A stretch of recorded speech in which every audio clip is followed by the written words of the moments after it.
बहुत पहले की बात है। एक राजा सुबह सुबह सैर करने के लिए महल से अकेला ही निकला। रास्ते में उसने देखा एक किसान पसीने में तरबतर अपने खेत में काम कर रहा है। राजा ने उसके पास जाकर पूछा, भाई आप इतनी मेहनत करते हो, दिन में कितना कमा लेते हो? किसान ने उत्तर दिया, 1 सोने का सिक्का। राजा ने पूछा, उस सोने के सिक्के का क्या करते हो? किसान ने कहा, राजन, एक चौथाई भाग मैं खुद खाता हूँ, दूसरा चौथाई भाग उधार देता हूँ, तीसरे चौथाई भाग से ब्याज चुकाता हूँ और बाकी चौथाई हिस्सा कुएं में डाल देता हूँ। किसान की बात राजा की समझ में ना आई। वह बोले, भाई पहेली मत बुझाओ, साफ साफ बताओ। किसान ने मंद मंद मुस्कुराकर कहा, महाराज बात तो साफ है। पहले चौथाई भाग में से मैं अपना और अपनी औरत का पेट पालता हूँ, दूसरे चौथाई हिस्से में अपने बाल बच्चों को खिलाता हूँ क्योंकि बुढ़ापे में वे ही हमें पालने वाले हैं। तीसरे चौथाई भाग से मैं अपने बूढ़े माँ बाप को खिलाता हूँ क्योंकि उन्होंने मुझे पाल पोस कर बड़ा किया है, इसलिए मैं उनका ओनी हूँ। इस प्रकार उनका ब्याज चुकाता हूँ। बाकी चौथाई हिस्से को मैं दान पुण्य में लगा देता हूँ, जिससे मौत के बाद परलोक सुधर जाए। किसान का जवाब सुनकर राजा बहुत खुश हुए। उन्होंने किसान से कहा, मुझे तुम ये वचन दो कि जब तक तुम मेरा मुंह 100 बार न देखोगे तब तक ये बात किसी दूसरे को न बताओगे। किसान ने राजा को वैसा ही वचन दिया। दूसरे दिन राजा का दरबार लगा। राजा ने दरबारियों के सामने ये सवाल रखा और पूछा, आप लोगों को मेरा सवाल ध्यान से सुनिए और इसका सही जवाब दीजिए।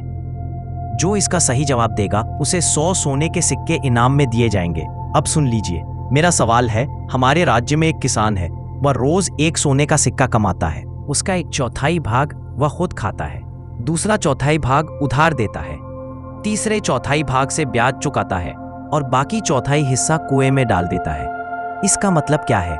सभी दरबारी राजा का यह सवाल सुनकर मौन रह गए। कोई जवाब न दे पाया। राजा ने सभी दरबारियों को यह पहेली सुलझाने के लिए 2 दिन की मोहलत दी। राजा का एक मंत्री बड़ा ही समझदार था। उसने सोचा कि आज सुबह राजा टहलने के लिए राजधानी से बाहर गए थे, वहां पर राजा की मुलाकात किसी किसान से हुई होगी। यह सोचकर वह मंत्री दूसरे दिन सवेरे टहलते हुए राजधानी के बाहर चला गया। वहां पर नदी के किनारे खेत में वही किसान खेत जोत रहा था। मंत्री ने उस किसान के पास जाकर उस सवाल का जवाब पूछा। किसान ने कहा, मैंने राजा को वचन दिया है कि जब तक मैं राजा का मुंह 100 बार न देखूंगा तब तक मैं इस सवाल का जवाब किसी को न बताऊंगा, इसलिए मुझे माफ कीजिए, मैं इसका जवाब आपको नहीं दे सकता। मंत्री बड़ा ही बुद्धिमान था, वह किसान की बात समझ गया।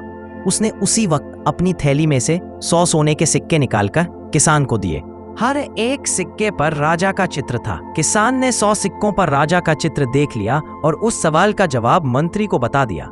तीसरे दिन जब दरबार लगा तब राजा ने वही सवाल पूछा। मंत्री ने उठकर उसका सही जवाब कह सुनाया। राजा समझ गए कि उसी किसान ने मंत्री को उनके सवाल का जवाब बता दिया है। राजा गुस्से में आ गए। उन्होंने उस किसान को बुलवाकर पूछा, तुमने अपने वचन का पालन क्यों नहीं किया? किसान ने हाथ जोड़कर कहा, महाराज मैंने अपने वचन का पालन किया है। यह उत्तर देने से पहले मैंने 100 बार आपका चेहरा देख लिया है। ये लीजिए आपके चेहरे वाले 100 सोने के सिक्के, इन पर मैंने आपका चेहरा 100 बार देख लिया, तभी तो जवाब बता दिया। राजा किसान की ईमानदारी पर बहुत खुश हुआ। किसान ने अपने वचन का पालन किया था, इसलिए राजा ने किसान को 100 सोने के सिक्के इनाम में दिए। किसान खुशी खुशी अपने घर चला गया। सीख, ये कहानी से हमें ये सीख मिलती है कि अपनी कमाई का कुछ हिस्सा दान पुण्य में लगाना चाहिए और अपने वचन का पालन करना चाहिए।